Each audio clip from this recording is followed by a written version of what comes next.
السلام علیکم۔ خبر شامل کریں گے محمد طاہر نمائندہ کی پشاور میں مہنگائی کی شرح میں اضافہ، غریب عوام پریشان۔ مزید جانتے ہیں محمد طاہر سے۔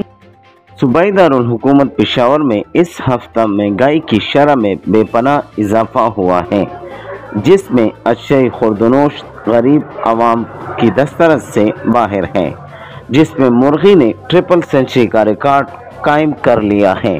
مرغی کی قیمت فی کلو 295 روپے، ٹماٹر 220 روپے، پیاز 180 روپے اور دیگر اشیاء آسمان سے باتیں کرنے لگی ہیں۔ مہنگائی کی شرح میں اضافے سے مارکیٹ میں خریداروں کا رش بھی کم ہوتا جا رہا ہے، لیکن مقامی مارکیٹ کی اشیاء میں سبزیاں، آلو، بند گوبھی، ٹینڈے، ساگ اور شلجم شامل ہیں، اس کی قیمتیں کم ہیں۔ فروٹ کا بھی یہی حال ہے، جس میں امرود کے علاوہ باقی تمام اشیاء مہنگی داموں فروخت کی جا رہی ہیں۔